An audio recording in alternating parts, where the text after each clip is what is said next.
Supercoach and Fantasy Sports Show. You are now listening to the Insight Fantasy Sports Podcast.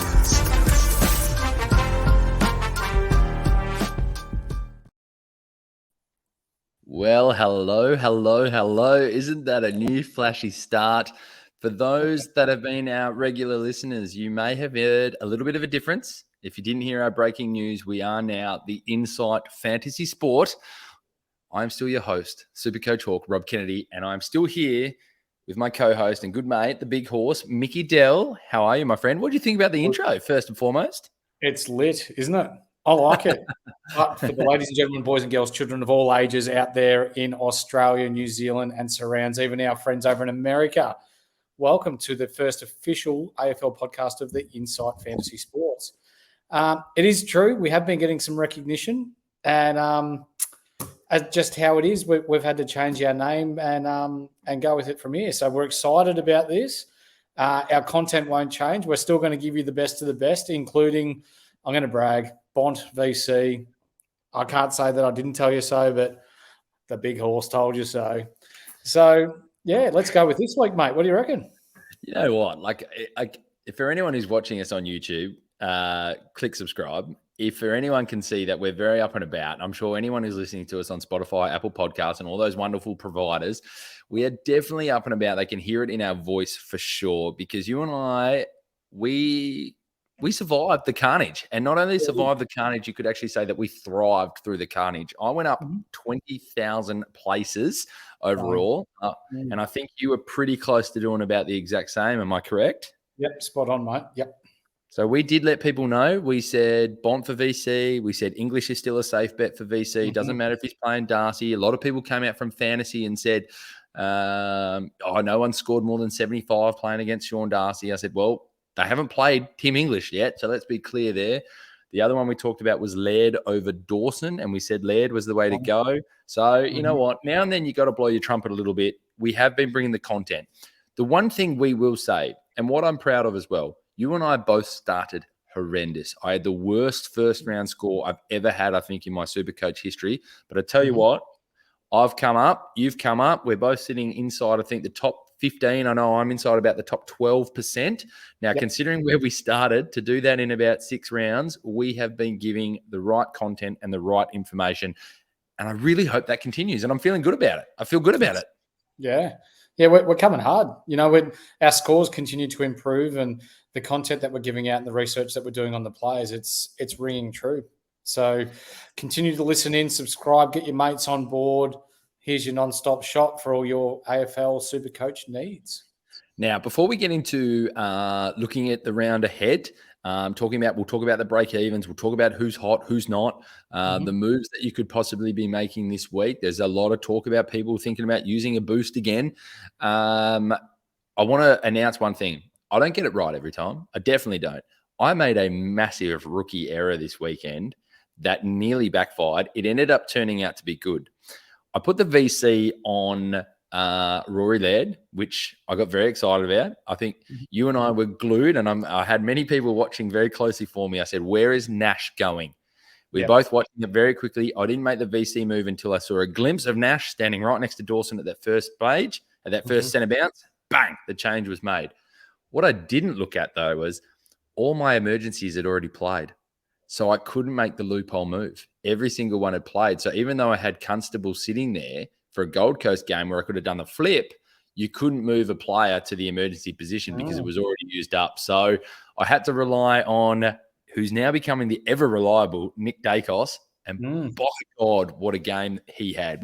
I don't want to rub in the Dons, and I'm sorry. I just thought about that now. That was not what this was about. But he had a cracking last quarter. You got to give him that, don't you? Yeah, sorry, mate. I actually did. This was not preempted. I'm proud of him because for 3 quarters we actually looked all right. But we ran out of legs. Laverde going down really hurt us. I thought Draper was good. Phillips was down. He's very much a roller coaster ride when you're talking about not so much Supercoach, because he's never really relevant from a player's point of view or a supporter's point of view. He's quite up and down. I think it's pleasing to know that we're doing this without Merritt, without Peter Wright. You know, we are still very young. I know Collingwood had a few players out as well, but when you're talking about a structure and a system that can stand up in the heat of a finals type atmosphere, I think we've now got that identity where we can actually play defensive and run and carry the ball quite well. So as long as Scott drops Menzies this week, I'll be happy. Mate, as long as I love that we're allowed to talk a bit of footy, and I'm sure we've got genuine footy listeners out there, not always having to be that fantasy approach and that super coach approach. But from a football perspective, it really does show that a coaching change can make a difference. So if you look at St Kilda and you look at Essendon, two sides which I still say list-wise are solid list. St Kilda's still got hindered by massive injuries, and Essendon, solid list. But it just shows that a change at the top can truly make a difference. Without a doubt. Yep. But we dive in. We dive in now to the round 7 that's coming up. We're going to start looking at some of the rounds, what we think. We'll touch on a little bit of the performances of last week and go from there. So speaking of St Kilda, we start with St Kilda that kick it off against Port Adelaide at Marvel Stadium. What are you kind of seeing? Steele was back last week, and he sort of obviously back from injury. He didn't have quite the performance he would want. What's standing out for you in? Let's start with St Kilda. What's standing out for you in St Kilda land? I think it's going to be a very defensive heavy type of game. So St Kilda like to lock it down, press players back into their back 50. I watched them against Carlton, and I've been watching them a little bit this year, given that they've got the wins on the board, but it's not really that attractive type of footy. They're very defensive. They get 18 men behind the centre circle, and then they look to run and carry forward, and it's working now. But Ross Lyon's done this in the past, and it's failed in finals. So for St Kilda supporters, I hope it works out, because it's always good to see an underdog do well. But I'm not quite sure or not quite sold on it yet. So when we're talking about the St Kilda team, Sinclair just over 100 again. Owens 114. He's having a cracking year. Same with Wood 97. Everyone else, Marshall 88. He should have done a lot more, especially from a Supercoach point of view when you're talking about going up against Pitnet, who's really a second-rate ruckman. One that I'm actually looking at bringing in from Carlton's team, and we'll touch on it later, is Sam Walsh. Geez, he looks good at the moment. He's a gun. He's a bona fide gun. Yeah. When we're talking about Port Adelaide, mate, Rosie was great last week. What did he get? 126. But then you look at the other ones that scored quite well. Willem Drew, 134. Finlayson, 125. Burn Jones, 107. I don't think that these types of players score well against St Kilda. I think you'll find that whoever plays against St Kilda, your higher scorers are either your absolute gun inside midfielders, or you run and carry back 6 type of players, or intercept players in the back line, because they play such a sort of saggy press, and they allow the opposition back line to get a lot of the ball. So if we're looking at Port Adelaide, who plays down there? Mackenzie, Burton, Alir might get a lot of the ball this week. Probably looking at those players to crack the ton.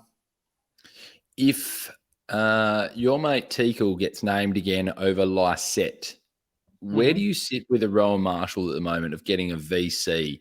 Or have you just lost all confidence in him at the moment to put up that big score? Yeah, Marshall's lost me now. It's interesting, isn't it? He's up and down a little bit. Yeah. Yeah, he's just not doing it for me now. So he's there as a ruckman. But when we're talking about a potential VC option, and with the options I have in Bontempelli and Dacos and these sorts of players, that it's just not worth the risk now. So I do want to bring up one player here before we do move on. Ollie Wines. He's at 411,000. He's got a high break even. He's going to go into the high 300s next week, I believe. Might be nearly time to snaffle him. I get the point. I get it. It's Ollie Wines, and that's a ridiculous price. But his scores are just absolutely horrendous. They're shocking. He started seeing a bit more of it last week. He scored, mid-80s? Yep. He's starting to come around. Yep. Mate, I'll be stoked in you if you go and make this pick and it just goes absolutely ballistic. And you said it in preseason. You literally said it when I think I can remember the show exactly. It was when we were talking about the people are sleeping on him, and he was one of our sleepers. And you've just said, I will be picking him mid-round, mid-season, because he'll start horrendous and then he'll come good. Mate, if that happens, that's unbelievable. I will send you Standard squeeze Well, pack. something I've always wanted. Can I just say something? A big shout out to the standard squeeze. We always do it every time. I learned something today about the standard squeeze. I've got a feeling. Did we post a video, or did our great producers post a video of him making like the drink of the week or something? Did I see that? Was that him? Yeah. Does he? Yes. Is that the owner? Yes. I've just realised I've been doing it the hard way, getting the liquid into the smaller chamber. You just have to take the top lid off and hold it. Mm-hmm. That's for it, like, mate, it's a game changer. I've got my drink right here. I'm doing like the 5 pump squeeze kind of thing, which to be honest was still pretty easy. And then I've just watched his videos, taking the little lid off and just going, and he's just holding it. I'm just watching it I'm like, God, Rob, be better. So shout out even more to the standard squeeze. Their product is even better than I thought it was. Still the 4-in-1 cup. Love it. Love it. While you're on it, Insight 15 now as the promo code. If you go onto the Standard Squeeze website and put in Insight 15, you will get 15% off all products that are associated with the Standard Squeeze. We move on. Brisbane have got Fremantle. What an absolute rabble Fremantle are at the moment. I've got my inside man there at Fremantle, and he is more than happy to be getting on a plane and going to a wedding overseas. I can tell you that. So anyone who's listening from Fremantle probably knows exactly who I'm talking about. My inside man is now. But yeah, what is going on in the purple? I like that Sean Darcy's come good. I like that Caleb Sarong's having a breakout year. Luke Ryan's okay, but here's something I'm going to throw out now that we discussed a little bit in our forum today. Nate Fyfe, Justin Longmuir has come out and said Nate Fyfe is going to play more midfield time. He has to. Has to. So is that going to affect – actually, I'm not going to say is it going to affect, because it will affect Caleb Sarong, because that's Caleb Sarong's role at the moment as an inside mid. How much is it going to affect Caleb Sarong, and how much is it going to affect his scoring? Surely they're looking at Nate Fyfe, though. So what's the biggest issue with Nat Fyfe at the moment? It's his shoulders. Okay. Mm-hmm. So surely they're looking at somebody like a Jordan Dawson type more role rather than like a Bontempelli type role. He can't be that inside bull. I reckon he's nearly out the back a little bit more for the handball, but can be a bigger body on somebody who's in there. So he might take a bigger body. Like, you talked about Bontempelli and them not having somebody to play on him. If at least he's the body on Bontempelli in that center break, and then maybe drops out the back and just has a bit more class, I don't think it might affect him. And I really heard a great thing on the radio today. Fremantle a lot of people have been talking about how Fremantle have just been worrying about the player rather than actually taking advantage of having like Sean Darcy and someone actually being the like go-to guy that they're tapping to. I reckon that needs to start being Caleb Sarong. Caleb Sarong needs to hit that pack hard and be the one that they start tapping to. So will it affect him? I mean, it could, but I still think you look at your teams that have elite midfielders who still spread the points. You know, when you've got a Tom Green, a Canelio, and a Kelly, still find the way to score. When you've got a Dunkley, a Neil, a McCluggage, Lions, whoever else is in there, Ashcroft, they're still finding a way to divide the points. So I still think Sarong now takes the mantle, but maybe Fyfe becomes out the back. But do you take the chance? I mean, look at Elliot Yeo coming straight back in, does his groin, another 7 weeks, see you later. No, not taking a chance. I think too many people are making the decisions 1 week in now. Like, I could understand the Sin Cotter. People just go on bugger at 102, let's get him in, and he actually scored quite well. For me at the moment, it's unless I'm getting those guaranteed coins and I feel confident about them, I'm not making the call early. Regardless of how well he plays, I still won't bring him in, just given his injury history. I don't think so either. So I think Brisbane win this one comfortably. I think you could. Neil always has a cracker against Fremantle when they get back and play again. So there's a strong VC option there, even though our mate Trent's put the curse back on Neil. He did the old in and out. I think he's dead with him. Dunkley's one. Where do you sit with Dunkley at the moment, mate, and how the way he's playing? Nah, just happy with him being on field and getting his 100s to 120s. He hasn't really gone bananas yet. So, and until he does, he'll just be that, my F1, F2 option, and happy to keep accumulating points through him. Yeah, it's hard not to look at someone for Brisbane at the VC, like a Neil at the Gabba. Could be a good option, especially if those who have Madden and using Madden as the loophole. they're the next game. So you've probably got to start looking at that Friday or Saturday game. Actually, you've got to be very careful. You've nearly only got the Friday option. The 2 Saturday games are right next to each other. So for those that have Madden, you've nearly got to pick someone from Friday night's game. So just to give everyone a look at that. Just a quick shout out to Charlie Cameron. Did he mean it? Did he mean goal, it? That was phenomenal. Yeah. That'll win goal of the year for sure. He's a gun. I like seeing Charlie Cameron up and about. I'm not going to lie. I really like watching him. There's certain small forwards that I love watching. Charlie Cameron's one of them. Tom Papley's another. Yeah. I mean, obviously, I've been a huge Luke Bruce fan, but there's certain small forwards that you just love watching, and he's one of them. He makes fast people look slow. Yeah. What's that? He makes fast people look slow. Oh, unbelievable. Any major talking points from that? I'm trying to have a look at. We'll go over the break even specifically in a little bit, but we'll go through just the games. Wagner, I guess. Yeah, Wagner's sitting at a -36, mate. Yeah. Again, look, I mean, I'm not going to lie. Maybe we have to title this round or this podcast the blow our trumpet round. But mate, you said it, and I was unsure about it, which was Wagner got a lot of the footy in his first game. I'll quote you, and he just was not effective with his kick, but he looked a lot better. A lot better. You could have a lot more confidence in him, I think, after that performance he put out there, mate. So again, you were pretty spot on there. He looks like he could have a pay rise of about what have they got him projected for 61, which gives him a pay rise of 43,000. That's hard not to look at. I actually think I'm going to do 2. We'll get into it, but I actually think I'm going to do 2 downgrades again this week, and not use my boost, and then just worry about going up after that. Really start to project after. Good idea. So we move on. Who's next? We've got Sydney versus GWS. Now, does Sydney have a Geelong hoodoo, or does Sydney just have a Geelong's just so great at GMHBA that it was all about that? Because that was, interesting performance. What's your take on Mills having to play on Hawkins? I've got Hawkins. I'm putting money where my mouth is. So as soon as I saw that matchup, I'm like, you ripper. We're going to have a big play here. But, yeah, Sydney flooded back, and they sort of just stemmed the bleeding, I guess, from almost the end of the first quarter through the end. They sort of knew they were fighting an uphill battle. Mills is another one I'll probably look at getting in within the next month. He's dropped 100,000 nearly. He's at, mid-550s now. He started at 635.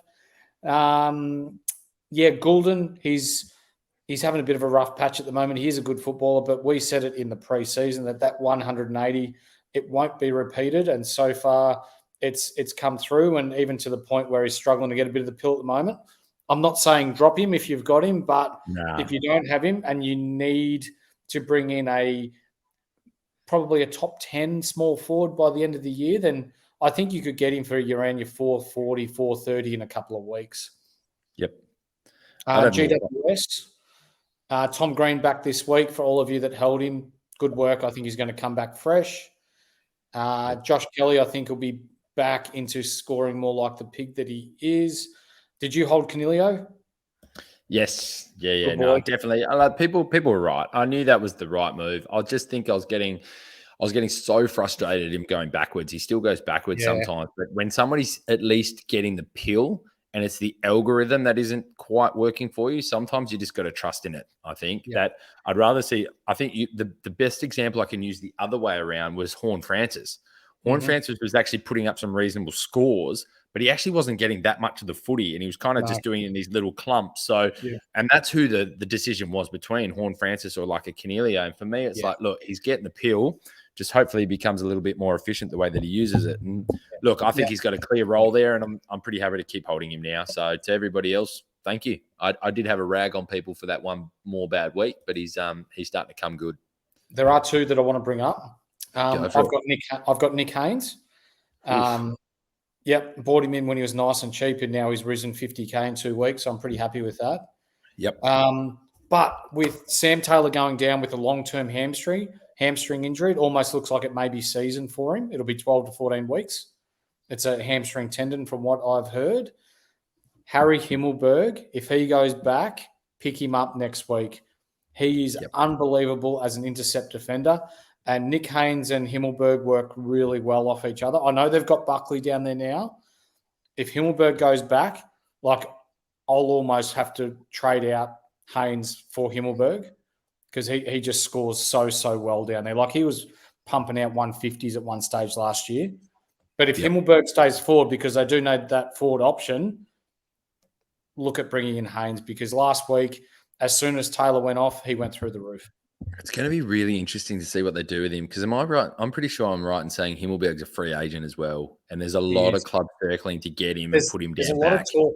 Gold Coast, and Collingwood was the other. Oh, who was it? Not Collingwood. A lot of talk about whoever can get him. That's right. They were just saying, look what Jeremy Howe did, going from a forward to a back, the intercept marketing. He's got that ability. So it's going to be an interesting one. I think it's a great chat. You have to watch what he does and go from there. The only worry I have with is I still think they'll flip-flop him, and that's a concern. If you knew he's going to be back there, he scores.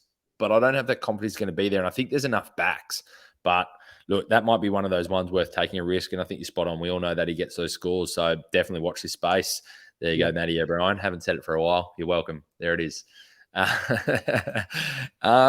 We move on, mate. Where are we up to? Western Bulldogs versus my Hawks, who did get a lot of messages after the game versus Adelaide. Look, I'm okay with it. The only disappointing thing for me was I hope it doesn't ruin their morale. They've got to start believing that they can win those sort of games, but we're still in the contest for that number one draft pick. And if we weren't in that race, it would have hurt a lot more. But look, it's good to see the boys up and about. It's good to see some of the young players playing really well. And Will Day comes back this week. So for everyone who held on, I am one of them.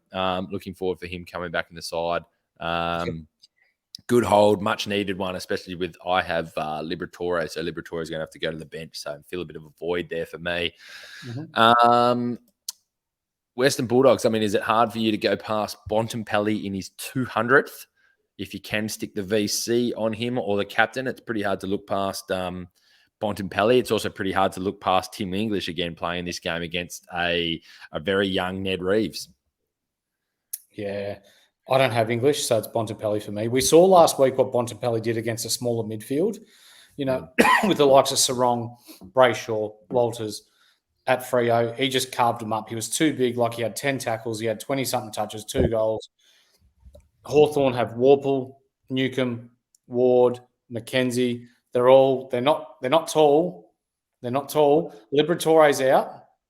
What about the unicorn killer? The unicorn killer. Who's she? Connor Nash. Jordan Dawson got 75 on the weekend. Cool. I hope he goes to Bont and then Bont goes forward. If he plays on Bont will go forward and kick 5. You've heard it here first. Mate, Jordan Dawson just got shut the F down. He did. Mate, I tell you what, one thing I will say, and this is the Sam. Sorry, I still love it, mate. When you do stuff like that, these are the kind of moments where if I happen to listen back to our podcast, like on Spotify as I'm driving, I actually start chuckling as well. Just like how quickly, like I make this comment that I think is brilliant, and you're just like, "His shit." I can already picture myself listening to it in the car and having a chuckle. Very well played. Yeah. What I will say, and this is the Sam Mitchell effect. Connor Nash was one of my most, I just don't understand why he was getting a game. He was playing forward. They tried him back. They did all these things. He went back to the VFL, and when Sam Mitchell was coaching the VFL team, the Box Hill Hawks, and he put him in the midfield, and he just started racking up disposals. And when they started to do the Sam Mitchell Clarko was going to happen, they'd made the announcement that was going to change. Connor Nash came back into the side. I tell you what, his kick still sucks, but he's getting his hands on the footy. He's been a bit of a revolution in that midfield. Did you watch the Hawks game on the weekend? Yeah. Yep. Did you see his tackle? He was good. He is so strong. Look, I don't think he's Supercoach relevant or anything yet. He might become fantasy relevant and get his hands on the field a bit more, but good on him for the way that he's turned his career around. And well done, Sam Mitchell, for identifying that he has a role still to play.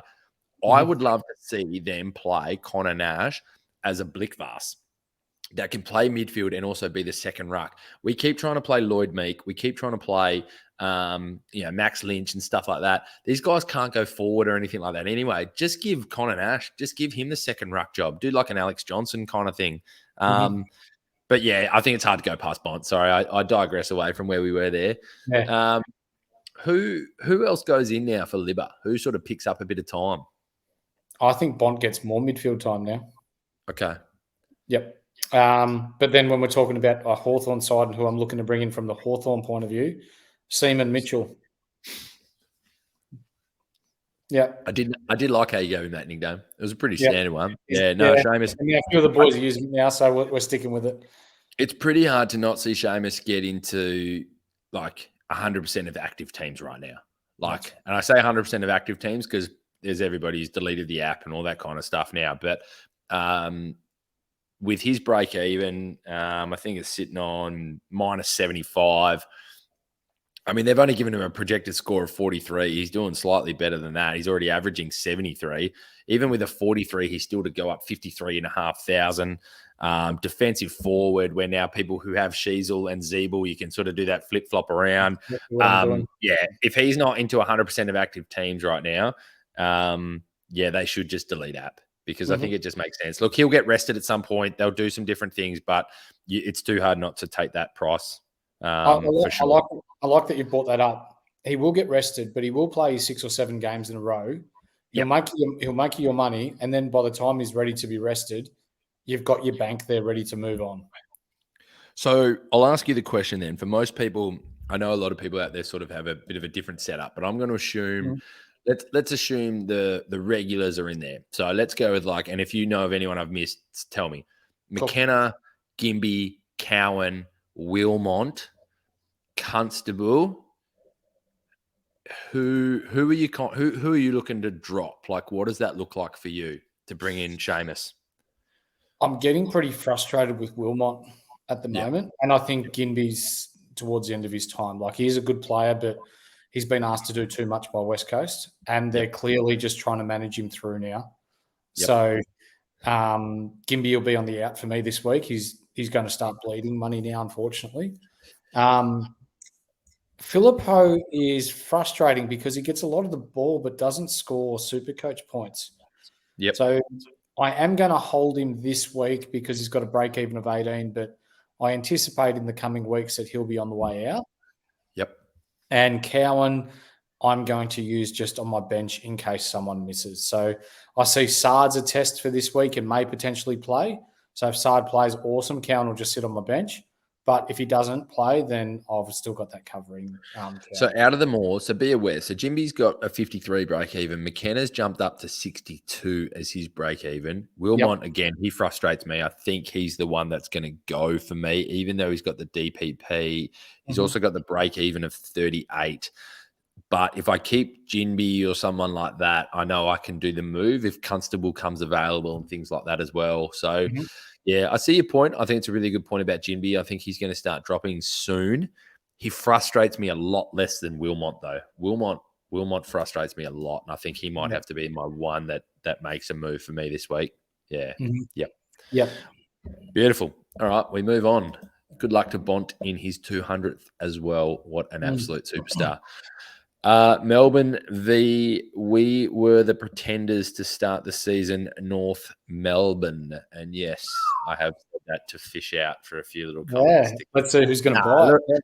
Look, I was one of them. We asked the question in the pod. We were like, look, who was it? St Kilda, Essendon, or North Melbourne? Who are you kind of taking? We were still throwing up that conversation then of who's going to stay in the 8 and things like that.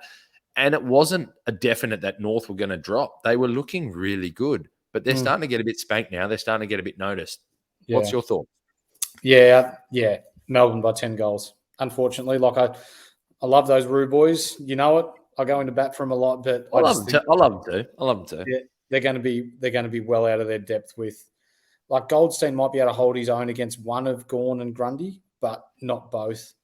Their ability to not kick a winning score or a high score versus a forward line as potent as Melbourne's, I think they're going to struggle. Yeah, so they've got Miller Bergman, minus 15 break even at 165K. They've got Aiden Bonner, who's got a minus 4, 203K. I don't think I'm touching any of them. I don't mind that Bergman. He goes all right, but I think they're too reliant on their superstars and they're not really doing too great at the moment. There's a lot of chat for people to be pretty happy to see Mackay go and maybe take a top 10 supplementary pick for that one as well. Surely Carlton don't go after Mackay. Why would you want two injury-prone Mackay brothers and spend too much coin? Yeah, I hope they do. What in a? I hope they like burn Yep. or something. Yep, pretty much. But anytime you're doing that for newspaper headlines. You're doing that for newspaper headlines. Look at Richmond right now. Let's use them as an example. So Robbie Tarrant can't get himself fit, and Tom Lynch is out at the moment. Look at what that's doing to that side. You can't have your two linchpins at each end, no pun intended, not working. And so if you got two injury-prone guys, why would you do it? Two things out of that.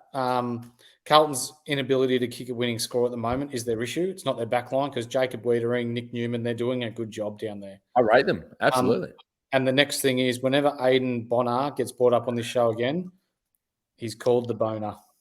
Oh, sorry, my bad.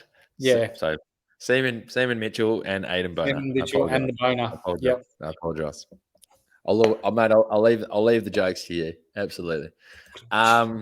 Yeah, look, Melbourne's looking good. Clayton Oliver obviously had a little bit of a quieter one again. He came strong again in the last quarter. Petrarca was up and about. These are the types of games where I can see Petrarca going nuts. Going bonkers. What was your take? Now, there's a lot of people questioning who they draw their upgrades this week, and a lot of them are questioning whether they make the Grundy move now or they do it later. Grundy has to be your move right now, doesn't it? If you've got Grundy, you have to prioritize that change. If anyone is listening here, you can't now keep him. We already told you back in the day that, cool, if you want to make the move and go from Gawn to Grundy, Grundy's going to come in, he's going to score the points. But you have to be prepared. You're doing that knowing that Gawn is coming back and you have to make the move. Do not hold on to him any longer. If you can make that direct swap between Grundy and Gawn, I'd do that. Yep. I think Gawn's going to have a huge week this week. Man, he's good. You forget how good he is. Like, he's good, but he comes straight back in and it's like he hasn't missed any footy. He's such a good player, and he looks even better up forward. Like, he's really learnt that forward craft better now. He leads. His kick looks unconventional, but it comes off all right sometimes too. And the Roo boy, Jacob Van Rooyen, went from 18 at the start of the last quarter to 80. What a story. Yeah. There's no doubt you've heard the press conference, and I know all our listeners have, so I won't dwell on it too much, but just in case you hadn't, he was going to get subbed. He would have been on about 18 points at the time that he was going to get subbed, probably maybe not get picked the next week. And then he takes a mark, goes back, kicks the goals, and Simon Goodwin's like, all right, young fella, you're away now, and kept him in, and then his score just jumped up to 84, and he's probably bought himself another 5 weeks. So, players, I hate to say it, but players like Tom McDonald and Ben Brown must have been just sitting there going, damn it. Damn it. We want to get back in the side. But yeah, good on him. For my Supercoach team, I love it. I had him on field. I must admit, I don't have him, so I'm like, I could have taken that. That would have been all right. Yeah. The footy purist in me, though, goes, good on you, young fella. And he's a young West Australian boy, so good on you, mate. Yeah, okay. We move on. West Coast v the team that we were just talking about, Carlton. West Coast it's still impressive that they're paying $4. I mean, you got to be kidding me. I know it's out here at Optus, but they're in complete disarray at the moment with injuries. Their waffle side are getting smashed by over 150 points in matches at the moment. My phone is ringing off the hook, asking me to come down and have a run. I've said, "Come on, Adam. I'm done, mate. It's okay." Mate, they surely can't have to come out and smash them. Surely. I don't have a missed call yet. Pretty disappointed, Adam. Mate, I did give him your number. I passed it on. He must know that not to get my ambitions and my abilities mixed up. He knows not to call you because you're a chance to steal his job in the box, mate. That's why. Not a chance, mate. If Sam Walsh doesn't have 40 touches this week, it's just not right. That man is one of the best people at just finding the ball, and his gut running is awesome. And I wish I had the money to get him in, but I just don't think I have. And I made a call early on that I thought that his price would drop because of his back surgery, but he's been an exception to the rule. He's come back and just slotted in seamlessly. So Carlton to win by +8 goals, Walsh to have 40+ touches. And I reckon this is a game where Cripps, Hewitt, these sorts of guys play themselves back into a bit of form. And, yeah, Charlie and Harry could be in for a field day. Mate, Cripps was great last week. Cripps was good. I think he's starting to find that Cripps that we know. I think it was interesting, the game in Adelaide. Cripps had a 130 for me. The thing I love about owning Cripps in my team is I don't have to really think about the VC or the C on him. His score is just good enough in itself because no one else has him. Sometimes it's really nice to have those DPP players that you don't have to take the risk of maybe putting a VC or a captain on him. You just, if he gets 130, you're like, that's 130 that no one else has. When I'm looking at my head-to-head leagues, he's always in the unique player. Like, it's very rare that it's not there, which is kind of fun because you know he can just explode like that. He loves coming back and playing in WA, so I wouldn't be shocked to see him have an absolute rip snorter again and snare a couple of goals. So, look, Tim Kelly seems to find a way to keep scoring. It was good to see Bailey Williams have a good score because he's been getting ripped into a lot. But look, they weren't playing against anybody. Or I think it was who are they playing? They're playing Port. So Tika was having his first game. But look, I don't like seeing anybody lose their job or their career. So it was good to see him sort of bounce back and have a bit of a game. I think he even got named in. What's his name? Campbell Brown's best round team. I went, slow down, mate. Yeah. Turn it up. Let's not get too carried away here. Yeah. Not too much more to talk about in that game. We'll move on to your Bombers, mate. Their Bombers have got a tough one this week against Geelong at the MCG. How do you see this one going? And I think we need to talk a little bit about Setterfield. Where does he sit with you, mate? Yeah, before we start talking about the Essendon Geelong game, I want to give a little shout out to a young 15-year-old by the name of Tate Giovinazzo from the Traralgon area. He's an avid follower of this show. So Tate and your old mate Jimmy, g'day boys. Thanks for listening in. With this game specifically though, I think it's going to be close again. I think Essendon, they just fell away a little bit last week against Collingwood, and Collingwood are a top 2, top 4 side, and so are Geelong. So I know historically we don't play well against Geelong, but I think now that we've got some structure down there, I think it's going to be closer. Do I think we're going to win? Probably not, but it's not going to be a blowout as it has been in previous years. With Setterfield, what's his break even, mate? Because I reckon it might be time to move on from him. Let me have a quick look. It is 88. So it's not too crazy. It's not too crazy, but I don't think you're going to make any money out of him. I think your average 90 score is probably what you're going to get out of him. You got Merritt coming back this week. I don't know. Hopefully they drop Menzie. He was bloody ordinary last week. He frustrated me a lot watching the game. And from a Geelong point of view, I've got Hawkins. So the Geelong combination of Hawkins and Cameron down there will be lethal, especially without Laverde this week, who's probably our biggest body defender.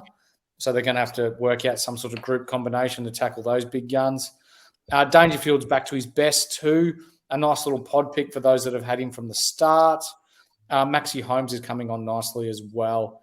Tommy Stewart from Geelong, I anticipate to have a huge game this week, given watching Essendon last week and the way they were bombing the ball into the 50. He could be nearly a sneaky VC/C if you're willing to be patient, or if you're looking to put the C on Dacos at the end of the round. Yeah, if I do 2 downgrades this week, which I think I'm going to do, Setterfield will be my player that I upgrade, I think, to a primo, whether it be Bont or Clary will be who I'm looking to get in and upgrade Setterfield hopefully in 2 weeks' time, which would be nice. Injury pending. We move on to Richmond v the Gold Coast Suns. Played at Marvel. One of Richmond's Marvel games. So it does make a little bit of a difference. Taranto up and about, scoring some big scores again. He had a 144. They took it to Melbourne to start that game. It was good to see Richmond up and about and make that game a big game, which was good to see. Surely this is the week Constable comes back in for Gold Coast, and everybody's been hanging on to that one for quite some time. Any big takeaways for you, mate, when it comes to Richmond and the Gold Coast Suns? Yeah, if you've held on a hopper, good work. I think you'll score well again this week. When we're talking about a game point of view, though, Richmond don't play well at Marvel. So I wouldn't be surprised if this was really close or Gold Coast found a way to sneak home in this one. So when you're looking about players, Jaden Short played well last week, which now I guess makes Daniel Rioli a little bit irrelevant now that you've got Baker, Short and Rioli as their running backs.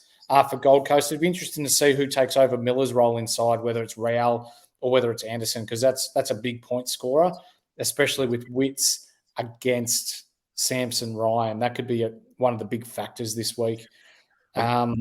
Yeah, go on. Sorry. I think there's been a lot of talk about Fiorini getting back in that midfield. Now we talked about it. I think you brought up Darcy McPherson not long ago, and I talked about Fiorini and the seasons that he had a couple of years ago, which were massive.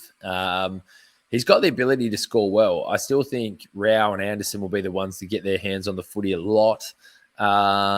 The interesting one, and you mentioned it, is, Liam Baker was the first one that they decided to swing forward when the time came against Melbourne. So when they needed some scores, Baker was the first one that they grabbed out of that back line. A lot of people talked about Short now having a lot more back line play, which makes a lot more sense. I don't know why he was ever up forward.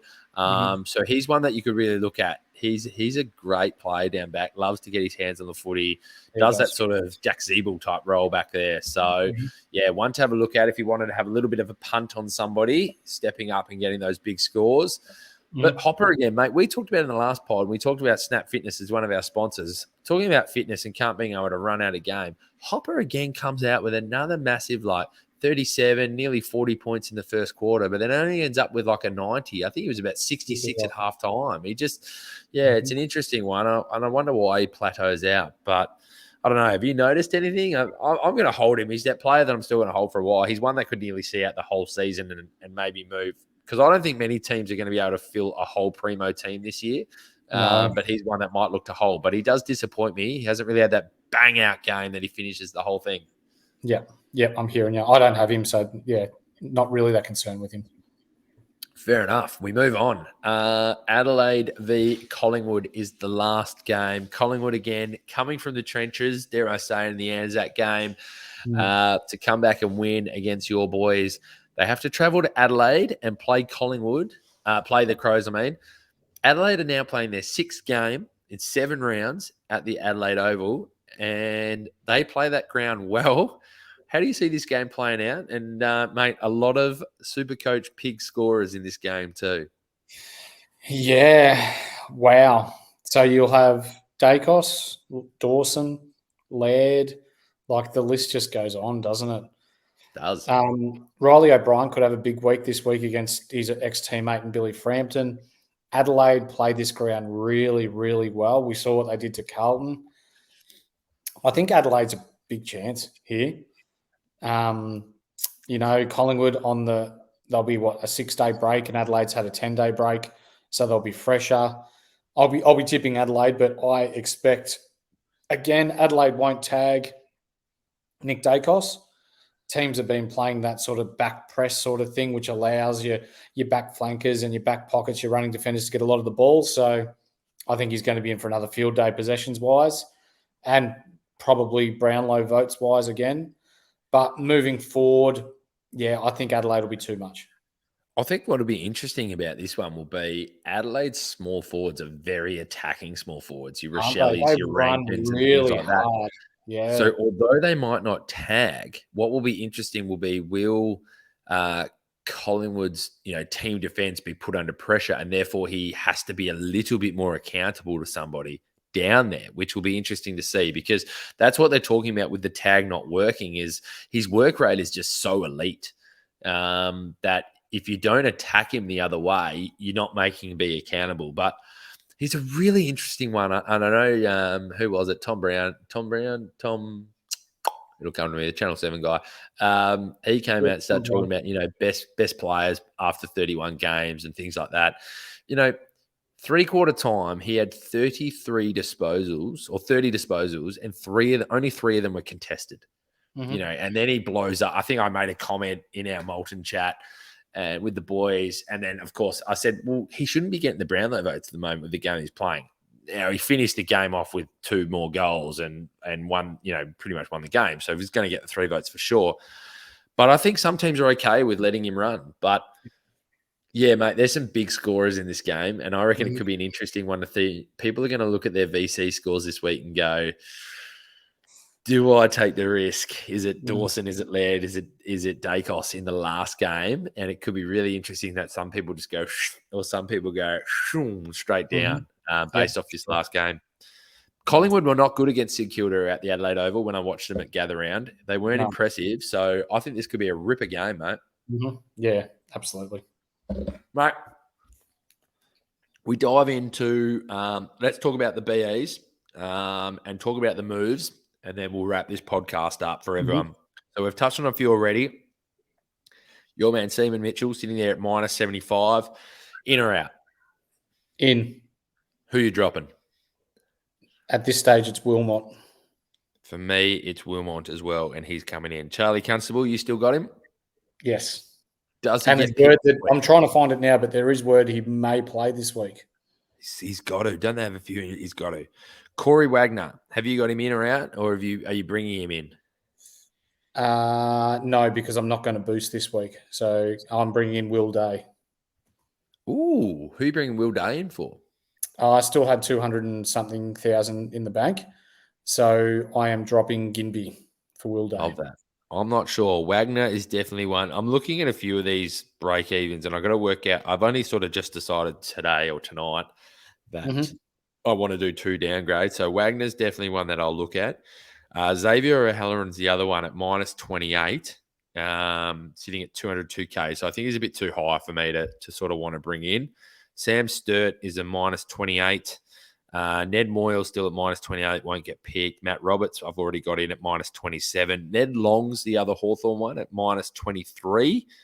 Bodie Alwyn, I actually still have sitting on my bench. He's my real dead rookie that I haven't been able to move yet. Samson Ryan at minus 17. Just trying to see who else is kind of relevant. Matty Johnson still at minus 13. Tyler Brockman still at minus 9. Jacob Van Ruin still at minus 8. Who's still a low price here? That's probably most of them. I mean, the other one is Dylan Williams, who ended up coming on at the sub at a reasonable time. He's still got a break even at 4, but probably just missed the boat. And it's just showing that he's not really in their best 22. So I probably wouldn't touch it if I were you. No, that's right. Who's high this week, and who would we be looking to trade out, if anything?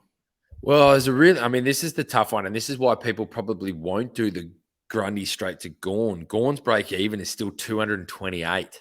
So he's projected to still drop 71.3. So I guess the only thing I would say to Grundy owners right now is, do you hold it one more week as much as I want to move him? But you kind of need, Maxi Gawn at the end of this week could be, their projected score is 71. So I don't think he's going to drop 71.3. He'll get more than 71 in my opinion. He still could be right on the cusp of 500,000 or 520. If he's 520, I'm trading out Marshall for Max Gawn, I reckon. I reckon that's too good. Yeah. Clayton Oliver's 171. Bailey Dale's 170. If you haven't moved him, move him. Jack Steele's a 169. So he could also drop down to about 520K at the end of this week. Yep. Mitch Duncan, mate, great call on telling people to hold and just wait out a little bit. People got very excited when he came back, or even after his first round performance. He's at a 162. LDU's at a 160.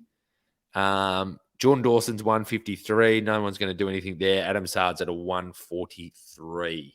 So, yeah, few that sort of there to look to move on, I reckon, mate. Yeah, for sure. Any first gamers stick out for you? None really off the top of my head. Was there any that you can see there that? Yeah, so Bryn Tickle had an 85, which I thought was quite impressive. Aaron Francis only had a 38. The other one was Sam Simpson. So there's a lot of people asking about Sam Simpson. Did you see much of the Geelong game? I didn't watch it either. I did. He got a bit of the ball, but because Geelong had a lot of the ball, he's not in their best 22, so don't touch him. And that's been the question. A lot of people have been just and I thought, he's not in their best 22 either. Other than that, the only other one that I think is really worth talking about is Alex Cincotta or Cincotta, whether he's going to hold himself. Now, a lot of people are talking about, I know a lot of people are thinking about using the boost this week. I'm going to continue to hold.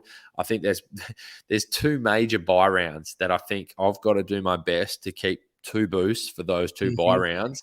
100%. And I actually think if you're smart to save the boost for those rounds, that'll be the difference between jumping 5% in your overall ranking, because I know a lot of people who are using them other than the coaches that are already in the top 1% who started, like, the Stewies that we talked to last week. So there's a really chance to move up in the ranks just by holding on to your boost. So I'd still say Sincotta for me comes in 2 weeks' time when I do one of my first upgrades. So I'm going to do 2 downgrades this week, and I will do a downgrade and an upgrade next week to grab in another primo, which will also allow me to bring Libba back in as well, which will be lovely. Mate, I think that's kind of it for the moment. There's, food for thought players in there, one of them being Will Day, who is he's got a break even at 15 still. So if you're thinking about bringing in Will Day, it has to be this week. He'll jump from 450K up into that 500 mark, where I think that's too much of a risk when he's at that 500. Other than that, Oscar Allen's still one that seems to be rising in price. There's not too much else there, if I'm being honest. Any final thoughts from yourself, mate? Yeah, mate, I just want to shout out to Reese's Pieces in our Molten Supercoach League. They scored a total of 2,410, which is good for 10th in Australia this week. Love that. So, love that. Yeah, to Reese's, 11th. So to Reese's Pieces, Brennan, I'm not sure how to pronounce that. Hit us up on our, what is it? Our Twitter accounts. That's what it's called. I had a blank there. Here I am still talking about flight riders and stuff. Hit us up on our Twitter. Send us your details, and we'll send you out the standard squeeze pack for having the best score easily of the week. Do you know we have our top of our league? This is the way. Mason is now sitting 8th overall in the league. Overall, and then we have Elvis Bulldogs, who's sitting at 104. So a big shout out to those two. That's Steve. So a big shout out to the top two in our league at the moment, who pretty much both in the top 100, we'll say. And this is the way Mason, who's sitting in 8 spots. Pretty nice to see those players. We might have to give them a shout out if they want to get on the pod. Let us know. We always love seeing good teams and the moves that they want to make. So, mate, it's been an absolute pleasure. I am going to jump on Friday and do the live. I know you are busy with work. Might give a shout out to one of our boys to see if they can jump on and have a good chat with me. I might try and bring someone who's a little bit controversial, or I'll see what Damo's doing. I wonder if Damo will jump on. Damo comes. That's a big call. He struggles to tie shoelaces together. Mate, I've got a big sledge for him as well, because I would have got a perfect score in the tips if it wasn't him. It wasn't for him talking me into picking his Carlton Blues to get up against the Saints. But he does think outside the box. He has made some good moves. Yeah. I think he's made some shockers as well that he'll openly admit to. And he's one that I need to convince to not use his last boost, because I think that's where I know. He's gone hard, hasn't he?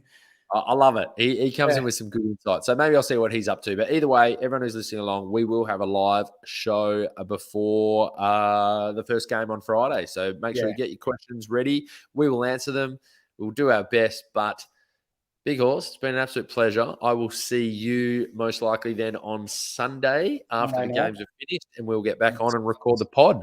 To everybody, I'm going to make sure I take a second before I say the wrong name.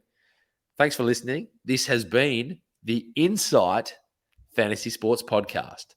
Peace out. See ya.